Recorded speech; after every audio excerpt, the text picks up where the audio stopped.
रीतिकाल के ओजस्वी कवि है भूषण। और अब हम पढ़ रहे हैं भूषण की काव्य भाषा।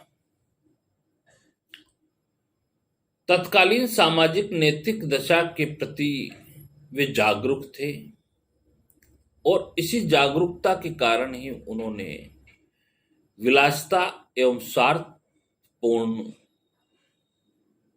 राज प्रशंसा का स्पष्ट विरोध किया। उनके आश्रयदाता राजा शिवाजी ने अपने नैतिक तथा राजनीतिक चेतना का आदर्श रूप पाया और इसे उन्होंने अपने काव्य का विषय भी बनाया। उनके द्वारा रचित शिवराज भूषण, शिवा बावनी, रीतिकालीन काव्य परिपाटी और व्यक्तिगत आदर्श के बीच एक समन्वय स्थापित है।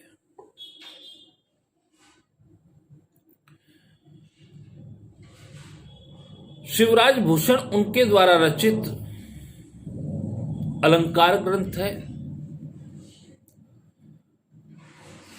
संस्कृत के रीति ग्रंथों के आधार पर लिखे गए इस ग्रंथ में अलंकार के लक्षण दोहे में दिए गए और कवित्व सवैयों के द्वारा उदाहरण भी। उन्होंने नक्शिक नायिका भेद को काव्य का विषय नहीं बनाया। यही तत्व रीतिकालीन कवियों से उन्हें अलग कराते हैं। यानी उनकी शैली रीतिकालीन थी पर नवीन मान्यताओं की थी। भूषण ने अपनी काव्य रचना के लिए ब्रजभाषा को चुना। कोमल तथा मधुर ब्रजभाषा को उन्होंने ओजस्विता तथा पौरुष प्रदान किया। उनके काव्यों में व्याकरण की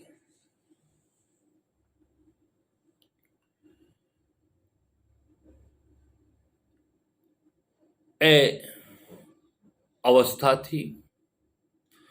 शब्दों की तोड़ मरोड़, व्याकरण विन्यास की गड़बड़ी होने के कारण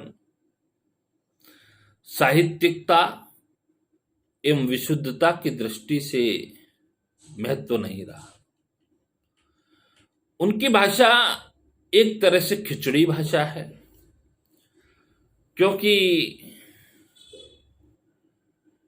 इसमें माची, चिंजी, भटी, बहुन्ने, बर्गी आदि मराठी शब्द,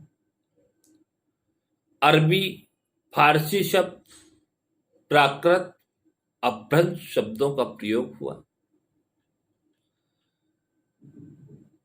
भाषा परिष्कृत और प्रांजल न होने पर भी भाषा का प्रभाव और गति बड़ी सशक्त है।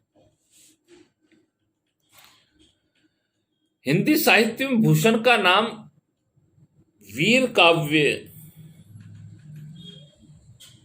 परंपरा में आता है,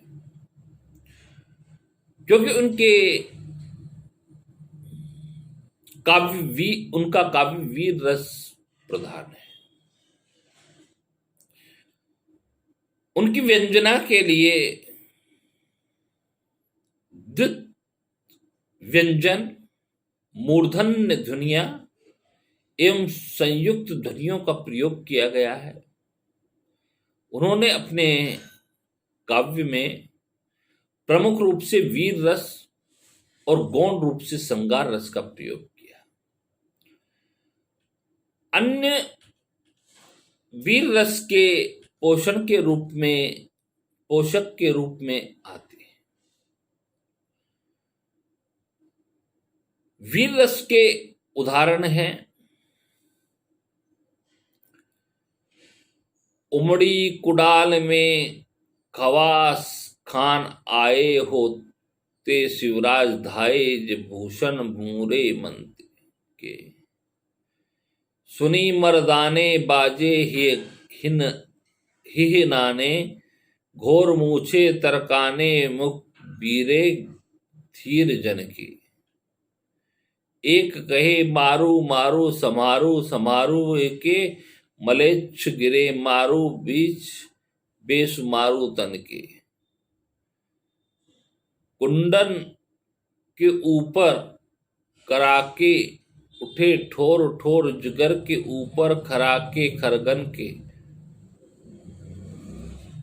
यहाँ युद्धरथ कबीर का वर्णन वीर रस में किया गया है। भूषण ने वीर रस प्रधान काव्य रचे। इससे यह आशय नहीं है कि उन्हें श्रृंगार वर्णन में सफलता नहीं मिली। वे अन्य रीतिकालीन कवियों की तरह श्रृंगार वर्णन में भी सिद्धहस्त हैं। उनकी रुचि श्रृंगार से ज्यादा वीर रस की ओर थी।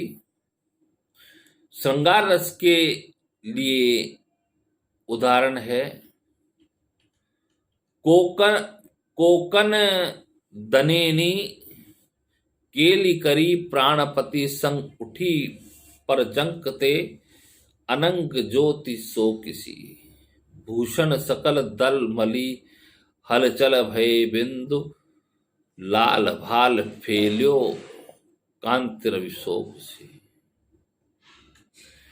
छठी रही गोरे गाल पे अलख छाली, कुसुम गुलाब के जो लीक अली को दी सी। मोती शीस फूल ते विदुर फेली, रयो मानो चंद्रमा ते छूटी नक्षत्रन की चौकी सी।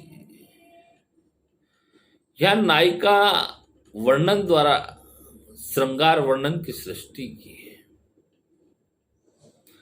उन्होंने प्रमुख रूप से यमक अलंकार का प्रयोग किया, जिसे ऊंचे घोर मंदिर के अंदर रहन वारी ऊंचे घोर मंदिर के अंदर रहाती है।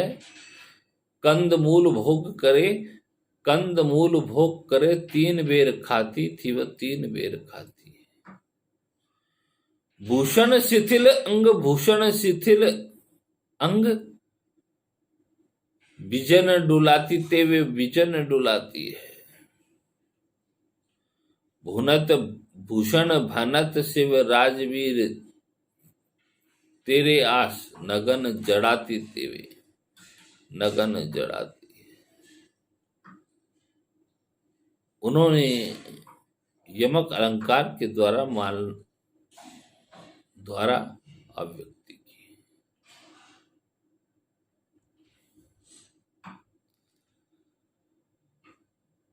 भूषण ने मन हरण कवित्व, छप्पे, दोहा, हरिगीत का, लीलावती, अमृत ध्वनि गीत का आदि छंदों का प्रयोग किया।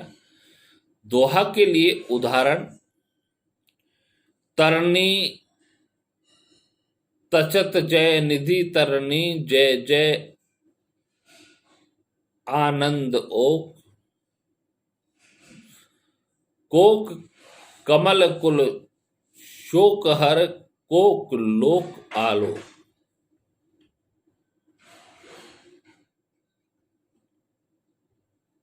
यहां सफल भावाभिव्यक्ति के लिए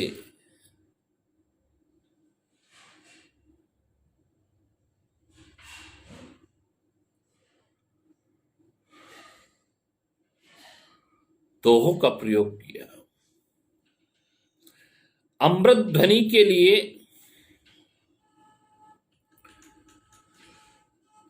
जित ए दिल को मूलक सिए सुरजा जुरी जंग, भनि भूषण भूपति भजे भंगर तिलंग।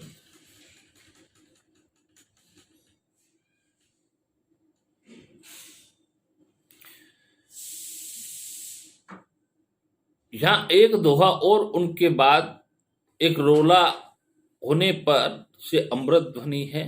इसमें दोहे का अंतिम चरण रोले का, प्रथम चरण रोले के अंतिम कुछ अंतिम अक्षर या शब्द